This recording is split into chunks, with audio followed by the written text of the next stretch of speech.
ইসলাম তোর আব্বার, ইসলাম তোর বাবার নাকি বেটা? হ্যাঁ, ইসলাম তুমি আনছো নাকি? ব্রাহ্মণবাড়িয়ার বড় হুজুরের রক্ত যেই জমিনে, ইমানদার ওলামাদের জমিনে, অতএব আজকে ব্রাহ্মণবাড়িয়ার জমিন থেকে কিশোরগঞ্জের ওই চূড়ান্ত বেয়াদব ফজলুর রহমানকে স্পষ্ট করে বললাম, তোর মতো বেয়াদব গত 100 বছরে বাংলাদেশে জন্মায় নাই। তুই স্বাধীনতার পক্ষের না, তুই স্বাধীনতার শত্রু, তুই এদেশের শত্রু বেটা। কিশোরগঞ্জের ওই বেয়াদব গত 60 বছরে তোর মতো বেয়াদবের মতো কথা বাংলাদেশে কোনো নাস্তিক মুরতাদ, কোনো স্বঘোষিত মুরতাদ এত বড় কথা বলে নাই। দেশের মা বোনদেরকে বলছে যে আপনারা আলেমের সন্তান পেটে নিবেন না।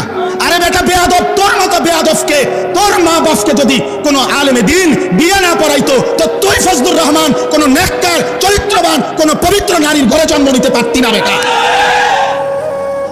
তুই এখন মোল্লা চেনো না?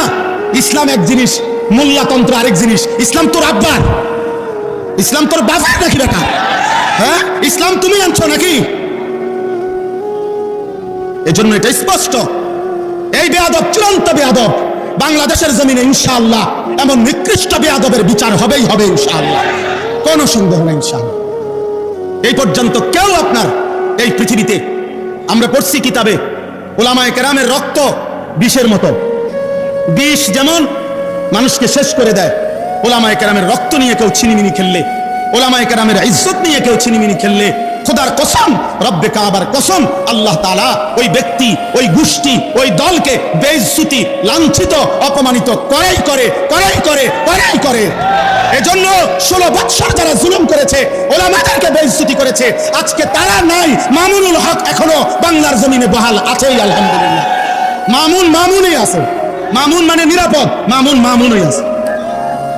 ফ্যাসিস্ট নাই, জালেম নাই, অহংকারীরা নাই। এটাই রবের ফয়সালা, এটাই আল্লাহর ফয়সালা। ব্রাহ্মণবাড়িয়ার ওই বেয়াদব, ব্রাহ্মণবাড়িয়ার উলামায়ে কেরামকে বারবার বিদ্রুপ করেছিল। তুমি ওবায়দুল মুক্তাদির আজকে ব্রাহ্মণবাড়িয়ার জমিনে নাই, কিন্তু ব্রাহ্মণবাড়িয়ার কওমি মাদ্রাসাও আছে, আল্লামা সাজিদুর রহমানও আছে, আল্লামা মুফতি মুবারকুল্লাহ আছে, থাকবে ইনশাআল্লাহ। এটা ভুলে গেলে চলবে না ইনশাআল্লাহ। বলেন ইনশাআল্লাহ।